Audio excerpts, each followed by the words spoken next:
a partir do versículo 1, diz assim: Manassés tinha 12 anos de idade quando começou a reinar, e reinou 55 anos em Jerusalém. Fez o que era mal aos olhos do Senhor, segundo as coisas abomináveis das nações que o Senhor havia expulsado de diante dos filhos de Israel. Pois reconstruiu os lugares altos que Ezequias, seu pai, havia derrubado, levantou altares aos Baalins, fez postes da deusa Aserá, prostrou-se diante de todo o exército dos céus e o serviu. Edificou altares na casa do Senhor, a respeito da qual o Senhor tinha dito: em Jerusalém porei o meu nome para sempre. Também edificou altares a todo o exército dos céus, que nos dois átrios da casa do Senhor. Ele queimou seus filhos em sacrifício no vale de Ben-Hinom. Adivinhava pelas nuvens, era agoureiro, praticava feitiçarias e tratava com médiuns e feiticeiros. Fazia continuamente o que era mal aos olhos do Senhor, para o provocar a ira. Também pôs a imagem de escultura do ídolo que tinha feito na casa de Deus, a respeito do qual Deus tinha dito a Davi e a seu filho Salomão: neste templo e em Jerusalém, que escolhi de todas as tribos de Israel, porei o meu nome para sempre, e não removerei mais o pé de Israel da terra que destinei aos seus pais, desde que eles tenham cuidado de fazer tudo o que eles tenham mandado conforme toda a lei, os estatutos e os juízos dados por meio de Moisés. Manassés de tal modo levou o povo de Judá e os moradores de Jerusalém a andarem errantes, que fizeram pior do que as nações que o Senhor tinha destruído de diante dos filhos de Israel. E o Senhor falou a Manassés e ao seu povo, porém não lhe deram ouvidos. Por isso o Senhor trouxe a eles os comandantes do exército do rei da Assíria, que prenderam Manassés com ganchos, amarraram-no com correntes e levaram para a Babilônia. Ele, angustiado, suplicou ao Senhor seu Deus, e muito se humilhou diante do Deus de seus pais. Orou ao Senhor, e o Senhor se tornou favorável para com ele. Atendeu-lhe a súplica e o fez voltar para Jerusalém, ao seu reino. Então Manassés reconheceu que o Senhor é Deus. Amém? Tome seu assento, por gentileza. Amém? Glória a Deus. Irmãos, essa é a quinta mensagem da série Maravilhosa Graça, né? Hoje eu quero falar com você, nessa manhã, sobre a graça que justifica. E, sim, eu peguei outro texto do Antigo Testamento para falar sobre graça. Mais uma vez, para reforçar que o Deus de toda a graça não está apenas no Novo Testamento, mas em toda a Bíblia. Em toda a Bíblia nós veremos graça, amém, irmãos? Glória a Deus. Eu lembro um dia que eu preguei uma mensagem no livro de Abacuque, numa igreja do nosso ministério. Alguém disse assim, depois do culto eu fui embora para casa, eu recebi um direct lá no Instagram, alguém falou assim: pastor, eu gostei muito de te ouvir, porque apesar do senhor usar o Antigo Testamento, eu vi graça na mensagem. Falei, apesar? Falei, é fã ou hater?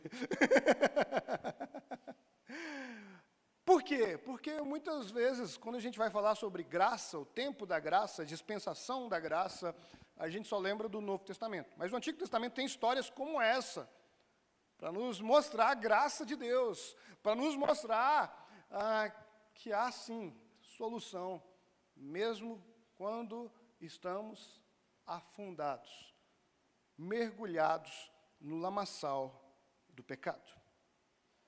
Amém? Então, eu gosto muito de um texto de Paulo, 2 Timóteo, capítulo 1, versículo 9, ele diz o seguinte: a graça nos foi dada em Cristo Jesus antes dos tempos modernos. Antes dos tempos modernos. Então, meu irmão, eu queria pensar com você, né, justamente sobre isso. E essa mensagem, né, Deus me deu ela já faz quase 3 anos. E ela sempre falou muito comigo. Ela sempre ministrou muito ao meu coração, porque quando a gente olha para um homem como Manassés, a gente tende a ficar assustado. sei se você prestou atenção na leitura que a gente fez, né? Mas quando a gente começa a olhar o currículo do Manassés, você fala assim, cara, esse cidadão aí era do mal mesmo. Que cara terrível! Vamos pensar no currículo dele. Ó, Manassés, em primeiro lugar, ele era filho de crente, vamos dizer assim. Que é a forma que a gente entende. Não tinha igreja igual tem hoje no Antigo Testamento. Mas como é que você entenderia Manassés? Filho de crente. Aí você vai olhar assim, o que mais que ele era? Rebelde. Fala, filho de crente rebelde não é uma coisa muito incomum, infelizmente. Aí você vai olhar, não, mas olha aqui. Ele sacrificou os próprios filhos em sacrifício a outros deuses. Ele ofereceu, né? Nossa, que coisa terrível. Que homem cruel. Assim, que bom que esse tipo de coisa não acontece hoje, né? Será? Eu gosto de uma estatística, né? Eu gosto de lembrar dessa estatística. Na verdade, eu não gosto da estatística. Do ano de 2020. O que estava acontecendo em 2020, irmão? Vocês lembram? Pandemia. No ano de 2020, no mundo todo, morreram cerca de 2 milhões de pessoas por causa do Covid. Isso você deve lembrar. E sabe quantos abortos legalizados foram feitos no mesmo período? 42 milhões.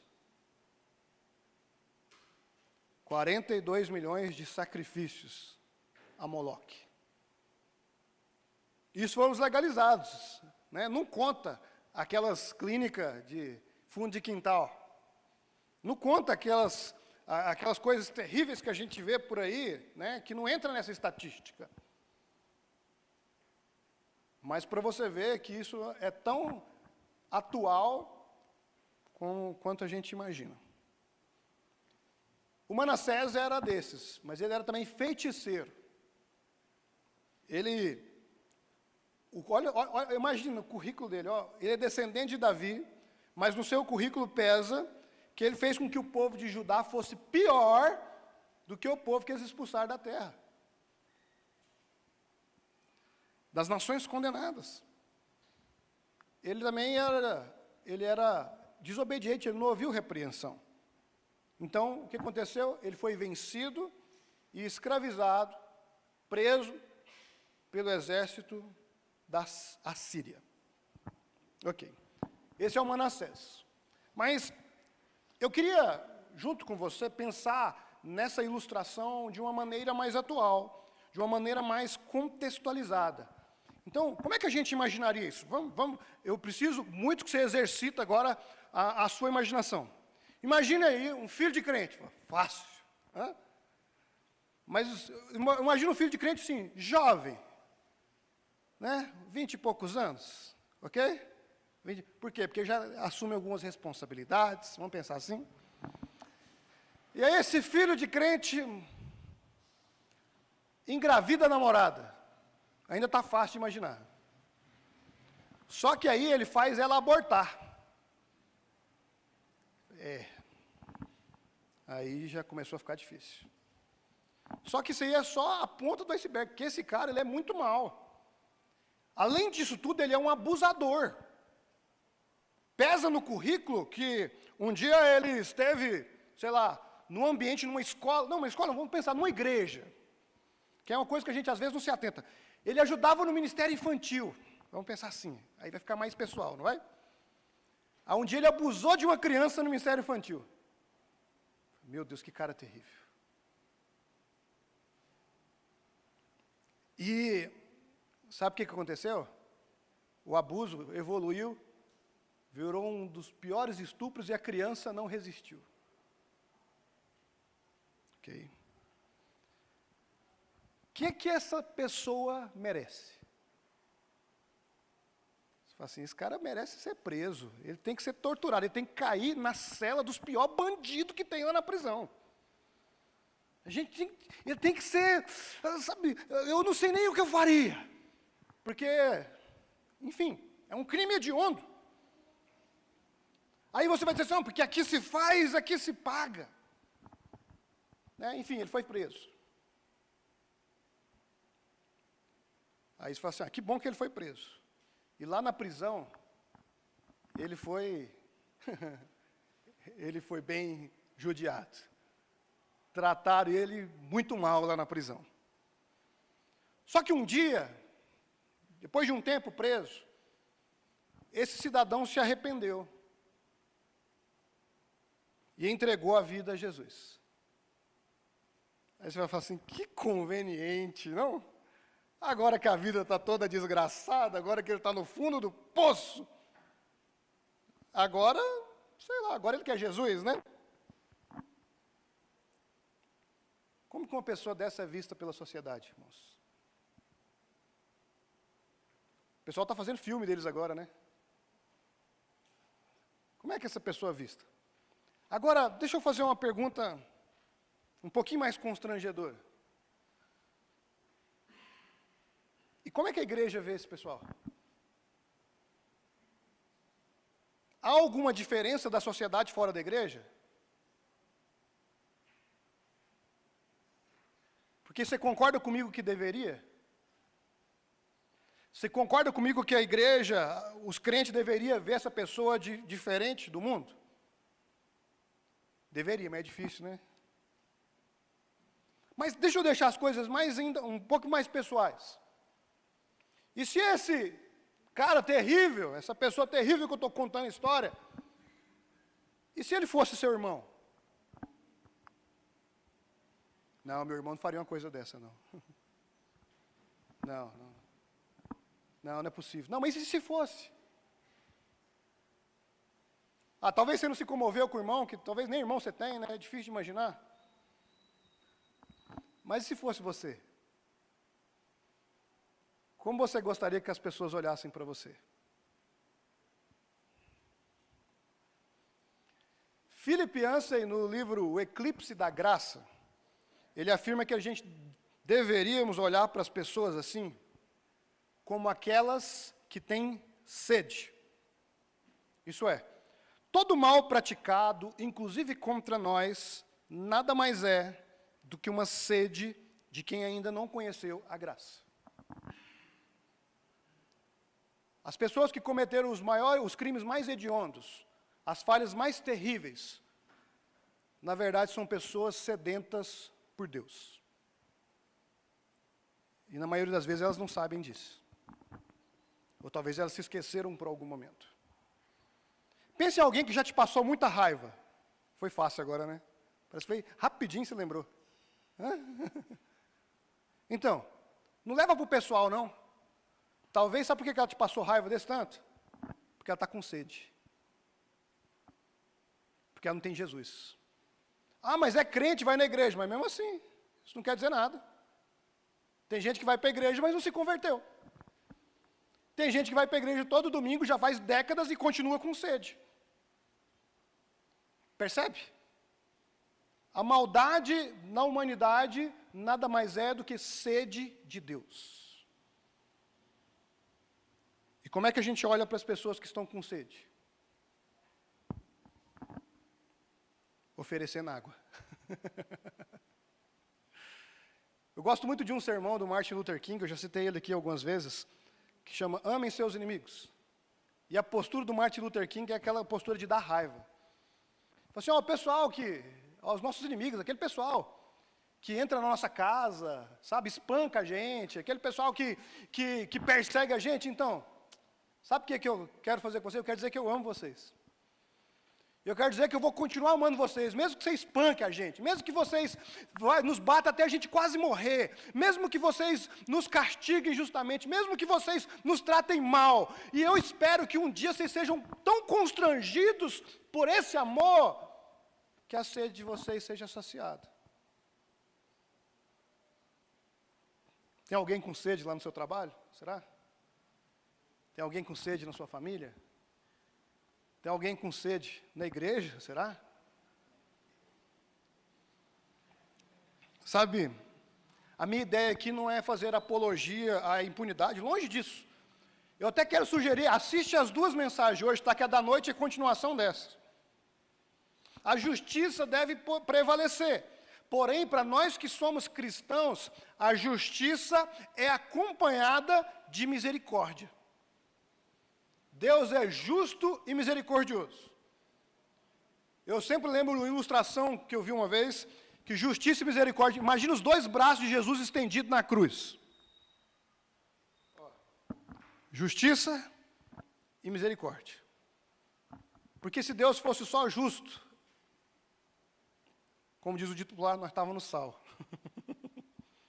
Nós estávamos tudo no inferno. Mas se Jesus fosse só misericordioso, ninguém conseguia viver hoje em dia. Mas Deus é tão justo quanto misericordioso. Percebe? Ok? Mas aí a gente vai pensar na perspectiva de justiça e misericórdia, na perspectiva bíblica, e a gente vai ver, por exemplo, que desejar o mal para alguém é pecado. Independente do mal que ela nos fez. É isso que o Martin Luther King está nos ensinando, é isso que Jesus nos ensina. Jesus está na cruz, está vendo o pessoal tirando onda com a cara dele.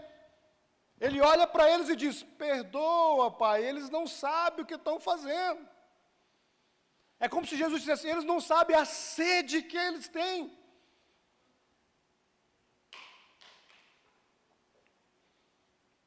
Jesus vai dizer que nós precisamos guardar o coração, porque Mateus 15, 19 diz que é do coração que procede os maus pensamentos, os homicídios, os adultérios, a imoralidade sexual, os furtos, os falsos testemunhos, as blasfêmias. Portanto, meu irmão, se o pecado do outro está te fazendo pecar, talvez você não bebeu o suficiente da água da graça. Talvez você está com sede igual ao outro. Talvez você ainda não foi verdadeiramente justificado como deveria. Ou talvez você não sabe o que é compartilhar da graça que te alcançou. Se o pecado do outro está fazendo eu pecar, é porque eu ainda não me considerei salvo. Eu ainda estou vivendo na vida miserável. Imagina alguém que herdou aí, sei lá, 100 milhões de reais. Hã? É um bom dinheiro, né? Dá para começar as coisas, não dá? Só que aí amanhã ele vai trabalhar, sabe, para ganhar, sei lá, 10 reais por dia. Implorando trabalho, implorando serviço. Isso com 100 milhões de reais na conta. Talvez ele está lá, né, sem ter carne para comer, com 100 milhões guardado na conta. Talvez ele não tenha o que vestir, com 100 milhões guardado na conta.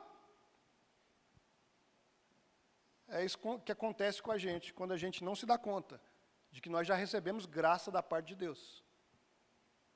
Nós estamos vivendo na miséria, tendo um saldo muito grande na conta. Nós estamos falhando no compartilhar da graça. A gente tem tanta graça de Deus na nossa vida, que ela não deve ficar só para nós, irmãos. Essa graça precisa ser compartilhada. E deixa eu te falar um negócio, não é fácil compartilhar a graça. Quer alguns exemplos bíblicos? Vocês lembram do Jonas, profeta Jonas? Ele não quis ir para Nínive. E muita gente acha que Jonas não quis ir porque ele estava com medo. Porque isso seria razoável. Os ninivitas, irmãos, a gente pensa assim, sabe o Hamas? Sabe o Estado Islâmico? Então, os ninivitas era pior. É só você pensar assim, eu teria medo de ir no lugar de Jonas, mas Jonas não estava com medo. Jonas não queria era compartilhar da graça. Ao longo do livro, Jonas vai deixar claro, assim, ó, sabe por que eu não queria vir? Porque eu sabia que eles iam pedir perdão e o Senhor ia arrepender. Só ia perdoar eles. Por isso que eu não queria vir. O que o Jonas não queria? Compartilhar da graça. Quer outro exemplo bíblico? Na parábola do filho pródigo. O irmão mais velho fica com raiva. Por quê? Porque o irmão mais novo foi perdoado. Olha, o que é isso, irmãos? É sede, né? Está com sede. Então, quantas vezes a gente não fica indignado com a graça de Deus na vida das outras pessoas? Um tempo atrás eu vi um pessoal com raiva, sabe por quê? Porque uma pessoa que cometeu um crime hediondo, aceitou Jesus e estava na igreja. Por que ele estava com raiva? Porque ele achou que era coisa demais, ele não merecia. A igreja não é lugar para esse tipo de gente. Você já ouviu isso em algum lugar? Por que você não fala para aquele tio seu que bebe, dá trabalho? Não, a igreja não é lugar para ele não, ele é muito terrível. Por que você não chama aquele amigo seu viciado em pornografia para vir pegar? Não, a igreja não é lugar para ele não, ele está perdido, não tem jeito para ele. Irmão, se a igreja não for lugar para pecador, o que eu e você está fazendo aqui? A gente fica pensando assim, nossa, que cara terrível.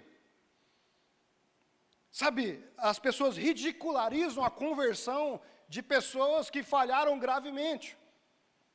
Mas sabe qual que é a diferença dessa pessoa para muitos de nós? Ele foi descoberto. Sabe por quê? Porque todos nós, algum dia, fizemos coisas que nós nos envergonhamos. Todos nós já tivemos pensamentos terríveis, que só de você ter a possibilidade de que isso possa vir à tona, você já fica tremendo de medo. Mas Jesus nos perdoou. A graça de Deus nos alcançou. E se a graça de Deus alcançou eu e você, que somos ruins, que somos pecadores, imagina aqueles que também são pecadores como nós. Ela também pode alcançá-los. Percebe? O cantor Leonardo Gonçalves tem um trecho de uma ministração que ele diz o seguinte, se a pessoa do seu lado soubesse sobre você o que você sabe, talvez ela não estaria sentada do seu lado hoje. Mas a boa notícia é que Jesus não considera nada disso desde que você tenha arrependido. Desde que você tenha entregado a sua vida para Ele. Dos seus pecados, Ele não se lembra mais. Então você também não precisa lembrar. Se você se arrependeu, Jesus já te perdoou. Você é salvo pela graça de Deus. Você é santificado pela graça de Deus. Amém, irmãos? Sabe quem é que fica lembrando do pecado? Satanás. É ele que fica te culpando por coisa que Jesus já te perdoou. A minha oração é que nessa manhã toda culpa caia por terra em nome de Jesus. Amém? A Bíblia diz que há festa no céu quando um pecador se arrepende. E às vezes a gente fica com pesar. Sério? Vamos ver. Dou um mês para ele ficar na igreja, logo ele volta para a bagunça. Irmão, isso não é graça não, irmão. Isso não é compartilhar da graça. Isso não é crer no poder da justificação da graça. No dia da angústia, Manassés suplicou ao Senhor. E de onde é que veio essa ideia? Como é que o Manassés chegou peraí, eu preciso de Deus? É porque a palavra não volta vazia. O Manassés era filho de crente, gente. Ele desviou? Desviou. Mas certamente ele viu o seu pai adorando a Deus. Ele viu o exemplo dentro de casa de alguém que era temente ao Senhor. Uma semente foi plantada. Outra coisa, ele foi confrontado, os profetas falaram, de alguma forma Deus chamou a atenção dele. A semente não volta vazia. Sabe, muitos de nós, assim como eu, nascemos num ambiente familiar cristão. Mas pode ser que algum dia você esfriou. Pode ser que algum dia você se afastou dos caminhos do Senhor. Mas Deus nos trouxe de volta. Porque a semente não volta vazia. Certo? O que cabe a nós sermos tementes a Deus para que os nossos filhos, os nossos netos, imitem o nosso exemplo. É ensinar no caminho. Amém? Essa semana alguém brincou comigo, né? Sexta-feira eu fui com a Rebeca no show da Oficina G3 do Pregador Lu. Falei, que legal você foi. Não, tem que ensinar no caminho. Tem que ensinar ela música boa, porque hoje em dia está difícil. Brincadeira, viu, pessoal do worship? Tá? Nada contra vocês. Irmãos, a Bíblia diz, né, que o Manassés foi repreendido pelos profetas. Ou seja, tinha profeta para repreender. Tinha homem e mulher de Deus para apontar o pecado, para apontar o erro. Assim como existe em nossos dias os profetas, as pessoas que Deus usa para apontar os nossos erros, as nossas falhas. Muitas pregações que a gente fala assim, não, apanhei hoje, viu? Que isso aí é a misericórdia de Deus usando pessoas para mostrar o nosso erro, para mostrar o nosso pecado. Isso é compartilhar da graça. Sabe, e quando os profetas não aparecem, a Bíblia diz que se for preciso, as pedras vão clamar. Oh, glória. Mas, quando eu vejo esse versículo, eu fico preocupado. Sabe por quê? Eu fico pensando o seguinte, se as pedras precisar levantar lá em casa para pregar, é porque eu não estou pregando. Percebe? Se as pedras precisar falar lá no meu trabalho, é porque eu não estou falando. Se as pedras precisar falar na minha vizinhança, é porque eu não estou fazendo a minha parte. Então, isso não deve ser nosso consolo, não. A gente tem que, opa, peraí, eu tenho que fazer a minha parte, amém? Compartilhar da graça é entendermos que nós achamos um remédio para a nossa doença. Um remédio para o pecado. E por isso a gente não vai mais morrer. Porém, esse remédio está acessível a todos. Mas nem todo mundo sabe disso. Então alguém precisa contar para eles. Sabe? Eu gosto de uma frase, eu não lembro se é do Spurgeon, que diz o seguinte, né? Que o evangelho é um mendigo dizendo para outro mendigo aonde encontrar pão. Sabe? A gente tem que aproveitar isso. Sabe aquela reunião familiar cheia de bagunça? Então a gente tem que levantar e falar, gente, aqui, ó, aproveitar que hoje é Natal. Natal existe por causa de Jesus, né? Distorcer muita coisa, distorcer. Mas é Jesus. Então, eu queria dizer para vocês que eu ia morrer. Todo mundo vai assustar, você ia morrer? Eu ia morrer e ia para o inferno. Mas aí eu encontrei Jesus. E agora eu tenho a vida eterna. Mas a boa notícia é que vocês também podem encontrar Jesus e ter a vida eterna. Isso é compartilhar da graça.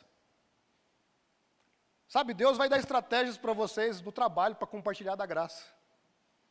Né? Amém? Glória a Deus. Né? Hoje tem uma irmã visitando aqui, 2 irmãos, um casal, né? A gente trabalhou junto. E hora ou outra a gente estava aproveitando as oportunidades, né? Era uma reunião que a gente punha uma frase, um versículo, para compartilhar da graça. É aproveitar da mesa do rancho para falar de Jesus, é aproveitar da sala de reunião para fazer reunião e levar pessoas até Jesus. Será que lá no seu trabalho não tem uma forminha de você escapulir? Será que não tem um jeito de você lançar uma semente de alguma forma? Isso é compartilhar da graça. Sabe, nós temos que aproveitar todas as oportunidades. Como diz Paulo, nós precisamos pregar tempo e afora de tempo. Sabe o telemarketing chato que te liga toda hora? Atende ele uma hora e fala, ó, só queria ler um versículo para você aqui. Vai que Deus te dá uma palavra e salva ele, irmão. Tá vendo? Você vai ter até um motivo para atender o telefone. Sabe, você já pregou no Uber? Eu já. Sabe qual que é a vantagem de você pregar no Uber? Dificilmente você vai ver aquela pessoa de novo. Então você vai ter vergonha naquela hora, depois você nunca mais vai ver. A não ser que o Uber seja seu vizinho aí. Mas é uma oportunidade. Eu lembro um dia que eu peguei, nem Uber, mas era táxi. Eita. Faz tempo, hein? Era na empresa que eu trabalhava, aí eles tinham um contrato com um táxi, aí eles foram levar eu em casa. Eu trabalhava lá no Daia, até lá em casa era quase meia hora. E aí, pessoal, o taxista está procurando uma rádio lá, na hora que ele parou numa rádio com música evangélica, essa música é boa. Você conhece? Já que aquele horário, eu conheço. É boa mesmo. Aí já ficou, sabe, já ficou aquele clima estranho. Eu falei, você vai a alguma igreja? Aí eu falei, tá. Aí ele começou, você é de qual igreja? Eu falei. sabe? E aí, devagarzinho, a gente foi entrando. Era um cidadão que estava desviado, com problema no casamento, com perspectivas profissionais muito abaladas, mas que a gente teve um ótimo papo. Aí eu lembro que na hora que eu cheguei em casa, obrigado, Deus abençoe. Não, peraí, você vai embora sem orar? Lá vai eu orar pelo taxista. Deus abençoe o taxista e fui embora para casa. O que é isso? É compartilhar da graça. Sabe, Deus tem nos dado a oportunidade, irmão. Amém? Sabe o caixa do supermercado te atender? Abençoa ele. Mesmo que ele demore para dar seu troco. Sabe, aquele atendente que te dá trabalho, abençoa. Ministra a bênção. Sabe o cara que te fecha no trânsito? Profetiza na vida dele, que ele vai aprender a dirigir. Amém? Tudo isso é compartilhar da graça. Mas a gente só consegue fazer isso quando a gente se coloca no devido lugar. Irmãos, tem um ponto crucial de como a graça nos alcança. Vamos mais uma vez pensar no Manassés. Como é que a graça de Deus alcançou o Manassés? Porque ele, por um momento, ele achou que ele era demais. Ele achou que era autossuficiente. Eu sou rei, eu posso todas as coisas, eu faço o que eu quiser, na hora que eu quiser, do jeito que eu quiser. Tem gente que faz isso quando tem poder, tem gente que faz isso quando tem dinheiro, e tem gente que faz isso sem ter poder, dinheiro, mas faz também. Mas a verdade é que nós só vamos receber da graça de Deus quando nós reconhecermos o quão miseráveis nós somos e o quanto nós carecemos dessa graça, o quanto nós carecemos dessa misericórdia. Nós não temos condições de ir buscar a graça de Deus. É porque Deus é muito bom e oferece a nós. Ele é quem nos alcança quando nós nos colocamos no devido lugar. Tem um livro que eu gosto muito do Danny Ortland, que chama Manso e Humilde. E ele vai contar a história de um menino de 12 anos de idade que um dia ele quis mostrar que ele tinha valor. E aí, sabe, ele começou a produzir em casa. Ele começou a imitar o pai um dia, na outra semana ele já estava querendo lavar a louça da casa, ele queria fazer as tarefas, e aí alguém falou, o que está acontecendo? Ele, eu preciso conquistar o meu lugar nessa família. Aí a mãe olhou para ele, meu filho, deixa eu te contar um negócio. Nada que você fizer vai fazer você ser mais filho do que você já é. E nada que você deixar de fazer vai fazer de você menos filho do que você já é. Você é filho, ponto. Então entenda o seguinte, a gente não alcança a graça porque a gente é bom. A gente não alcança a graça pelo aquilo que a gente faz. Não é pelo aquilo que a gente deixa de fazer. Mas é o que Jesus fez na cruz do Calvário. É nisso que nós recebemos graça da parte de Deus. Então não queira merecer ser filho, tá bom? Você não vai conseguir. Não queira comprar sua salvação com algum tipo de performance. Você não vai conseguir. Essa não é a ideia. Não é isso que vai fazer de você filho. Larry Crabb, no livro Chega de Regras, ele contrasta o que ele chama de lei da linearidade e lei da liberdade. A linearidade é aquela que crê o seguinte, se eu fizer isso, vou chegar aqui e vou fazer isso. Mas Deus não funciona assim. Deus colhe onde não plantou. Deus faz florescer onde não tem perspectiva. Sabe, Deus faz as coisas é pela graça. E não por causa do homem. Mas é por causa dele mesmo, por causa do seu amor. Outro livro que eu gosto, que eu acho interessante, é do Brennan Manning, O Evangelho Maltrapilho. Ele afirma o seguinte, Jesus não veio para o super espiritual, mas para o vacilante, para o enfraquecido, que sabem que não tem nada a oferecer, e que não são orgulhosos demais para aceitar a esmola da graça admirável. Então, como é que as coisas acontecem? A gente fala assim, eu não sou bom o suficiente. Eu não posso me salvar. Eu não consigo. Eu preciso de ajuda. Eu preciso de um Salvador. Eu preciso que alguém me salve de mim mesmo. Então Jesus entra em cena. Ele te salva. Independente do que você já fez. Fala assim, mas eu pequei demais. Jesus não está importando com isso. Porque as coisas velhas já passaram. Tudo se fez novo. Ele te limpa, reescreve a sua história, te dá uma família, uma nova casa e uma nova vida eterna. Por hora você vai experimentar as primícias, você já vai falar assim, nossa, isso já é muito bom. Como é bom ter família, não é mesmo? Como é bom ter casa, não é mesmo? Como é bom estar entre os irmãos, sentir o amor de Deus através dos irmãos, como numa manhã como essa, não é mesmo? Não é maravilhoso? Mas isso aqui é só as primícias, irmãos. Sabe, é uma amostra da vida que Jesus tem para mim e para você. Sabe, porque imagina quando a gente chegar, né? É o que nós estudamos na última terça-feira, na Nova Jerusalém. No lugar onde não vai ter choro, nem tristeza, não vai ter morte, não vai ter pranto, não vai ter nada de ruim. Realmente a gente vai poder contar, agora é só vitória. Realmente a gente vai poder cantar, é sabor de mel mesmo, irmão, o negócio vai ser bom. Imagine chegar lá. Mas só chega lá quem se coloca no seu devido lugar. Quem sabe que não pode salvar a si mesmo. Quem sabe que é pecador. Quem sabe que precisa da graça de Deus para ficar de pé. Quem sabe que precisa de um Salvador para que possa seguir adiante. Esse é o poder da maravilhosa graça de Deus. E quando isso acontece, as coisas não ficam mais da mesma maneira. Quer um exemplo? Vamos continuar a leitura agora, a partir do versículo 14.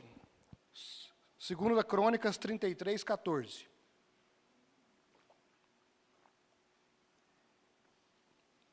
Depois disso, Manassés construiu a muralha de fora da cidade de Davi, a oeste de Gion, no vale, e a entrada do portão dos peixes, abrangendo Ofel.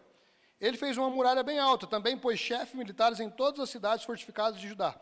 Tirou da casa do Senhor os deuses estranhos e o ídolo, bem como todos os altares que havia construído no monte da casa do Senhor e em Jerusalém. E os lançou fora da cidade. Restaurou o altar do Senhor, sacrificou sobre eles ofertas pacíficas e de ação de graças e ordenou a Judá que servisse ao Senhor, Deus de Israel. Porém, o povo ainda sacrificava nos lugares altos, mas somente ao Senhor, seu Deus. Sabe, quando a gente recebe da graça, a gente entende que a gente estava num caminho diferente do que era para estar. E a graça não é aquilo, ela diz, venha como estás, mas ela não diz, continue como estás, mas que você seja transformado. Um dia o Manassés foi alcançado, e na hora que a graça de Deus alcançou ele, ninguém precisou falar, oh, agora você precisa parar de adorar isso. Ele falou assim, rapaz, eu agora sirvo a Jesus. O que esses ídolos estão fazendo aqui? Sabe, foi algo natural. Foi uma transformação que Deus fez na vida dele, mediante o conhecimento que ele teve da graça de Deus. Às vezes a gente quer tratar o novo convertido assim, ó, agora você é crente, deixa eu ler o livro de regras para você. Não, não é assim não. A gente precisa ajudar ele a ser apaixonado por Jesus. Porque se ele for apaixonado por Jesus, ele vai falar, peraí, não tem como ser apaixonado por Jesus e viver essa vida. Não tem como dizer que eu amo Jesus e continuar mentindo. Não tem como dizer que eu amo Jesus e continuar preso à imoralidade sexual. Não tem como eu dizer que eu amo Jesus e colocar o dinheiro acima de todas as coisas. Não tem como eu dizer que eu amo Jesus e viver o meu casamento dessa forma. Não tem como eu dizer que eu amo Jesus e me comportar dessa maneira no trabalho. Isso não é coisa de quem recebeu a graça. Sabe, então, a conversão é justamente uma mudança radical. Antes de Jesus, a gente estava indo para o inferno. Então, a gente tinha um mapa que levava ao inferno. A gente tinha um plano que levava a gente para o inferno. Mas aí a gente se converteu, mudou a rota. Agora eu estou indo para o céu. Agora eu preciso do mapa que leva para o céu. Agora eu preciso de atitudes que me levam para o céu. Agora eu preciso me comportar como um morador do céu. Percebe a diferença? À noite a gente vai falar mais sobre isso. Veja que as obras, elas não garantem a salvação. Eu não sou salvo porque eu mudei de rota. Eu mudei de rota porque eu fui salvo. É diferente. Primeiro eu fui justificado. Primeiro eu fui santificado. Primeiro Jesus limpou as minhas vestes. E agora eu me esforço para elas não sujar de novo. Percebe? Primeiro Jesus matou minha sede, e agora eu continuo bebendo da água. Amém, irmãos? Vocês estão entendendo? Glória a Deus. Agora, se a sua vida não mudou, talvez você ainda não encontrou Jesus de verdade. Você já ouviu falar dele, você já cantou sobre ele, mas você ainda precisa dar o próximo passo.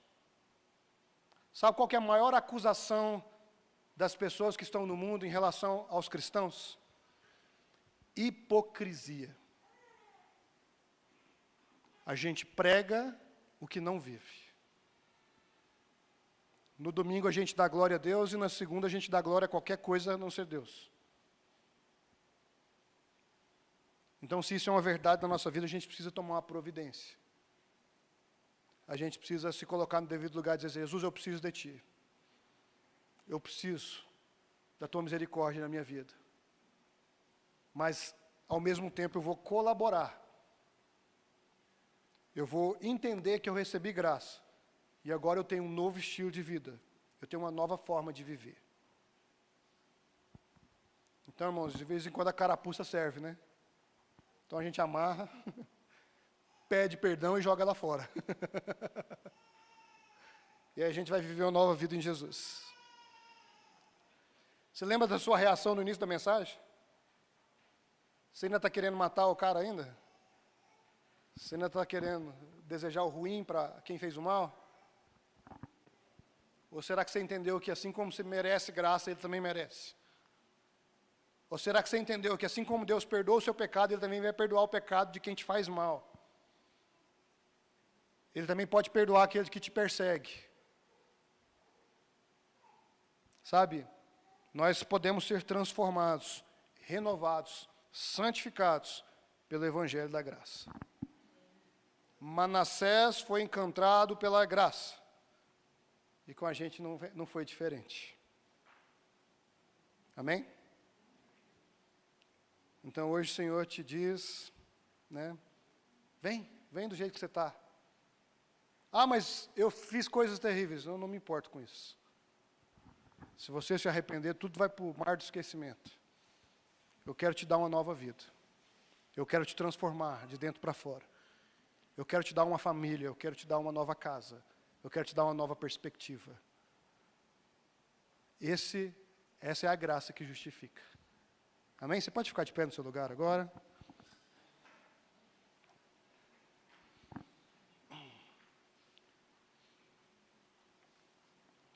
Feche seus olhos agora. Hoje o Senhor te diz, olhos fechados, não preocupa com a movimentação agora não, feche os olhos. Hoje o Senhor te diz, talvez para te lembrar, ou talvez para fazer um convite que você ainda não ouviu. Ele te diz, João 6,35, eu sou o pão da vida. Quem vem a mim jamais terá fome, e quem crê em mim jamais terá sede. Todo aquele que o Pai me dá, esse virá a mim, e o que vem a mim, de modo nenhum lançarei fora. Porque eu desci do céu, não para fazer a minha própria vontade, mas a vontade daquele que me enviou. E a vontade de quem me enviou é esta, que eu não perca nenhum de todos os que me deu. Pelo contrário, eu ressuscitarei no último dia. Jesus hoje tem salvação para a sua vida. Ah, mas eu já fui salvo. Ele precisa nos salvar todos os dias. Sabe, todos os dias nós nos recorremos a Ele, dizendo assim, Senhor, eu não dou conta, eu não posso. Mas o Senhor pode fazer o meu caminho reto. Hoje é dia de chegar e dizer, Senhor, vê se há em mim, se tem um caminho mau e me guia pelo caminho eterno. Me guia pelas veredas da tua justiça. Então, nessa manhã, eu preciso, primeiro, fazer um convite. Será que hoje tem alguém que quer entregar a vida a Jesus? Será que tem hoje alguém que quer se reconciliar com Jesus? Se tiver, eu queria que você levantasse a sua mão. Nós queremos te conhecer, nós queremos orar por você. Então, todos já entregaram a vida a Jesus, amém. Então agora eu quero orar com você, e eu não vou chamar você aqui na frente não. Eu quero orar com todos. Sabe, hoje é dia de nós lembrarmos da cruz. E lembrarmos que o porquê da cruz. Foi por minha causa, foi por sua causa. Foi por causa dos nossos pecados. Foi porque aconteceu na cruz que as coisas que nós fizemos foram perdoadas. Foi por causa da cruz que nós fomos justificados, santificados. E hoje é dia de celebrar o Senhor por isso. Mas hoje é dia também de conserto. Hoje é dia de falar assim, Senhor, eu preciso de mais. Senhor, me purifica. Me ajuda, Senhor, a viver pela graça. Me ajuda, Senhor, a perdoar quem eu preciso perdoar. Me ajuda a obedecer, mesmo quando eu não estou de acordo, mesmo quando eu acho que não faz sentido. Me ajuda, Senhor, a andar em santidade, mesmo diante de tanta lama ao meu redor. Me ajuda, Senhor, a me manter íntegro, mesmo, Senhor, diante das minhas limitações, dos meus desejos, das minhas inclinações. Tem misericórdia de mim, Senhor. Se derrame aos pés do Senhor Jesus agora, sabe? Se entregue, se conserte com Ele. Se há algo que você precisa verbalizar, faça, Senhor, perdoa as minhas mentiras.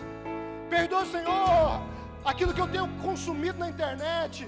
Perdoa, Senhor, meu comportamento nos grupos de WhatsApp. Perdoa, Senhor, porque eu não tenho dado testemunho do Senhor no meu trabalho. Perdoa, Senhor, a minha negligência na minha casa, na minha família. Mas tem misericórdia de mim, Senhor, muda a minha vida. Sim, Senhor, nós nos lançamos aos teus pés agora, Senhor, te pedindo, Senhor, tem misericórdia de nós. Nós cremos, sim, Senhor, que o Senhor morreu foi por causa dos nossos pecados. Mas muitas vezes nós sentimos culpa. Muitas vezes, Senhor, nós nos sentimos indignos do Senhor. Mas é por isso que nós apelamos, Senhor, pela Tua graça. Nós apelamos pela Tua misericórdia, Senhor, e te pedimos, Senhor, nos purifica, nos santifica, Senhor. Perdoa os nossos pecados. Transforma as nossas vidas, Senhor, nos põe de pé. Ó, Senhor, limpa as nossas vestes, Senhor. Que nós possamos, sim, Senhor, viver uma vida de santidade. Que nós possamos, sim, Senhor, viver uma vida transformada, Senhor.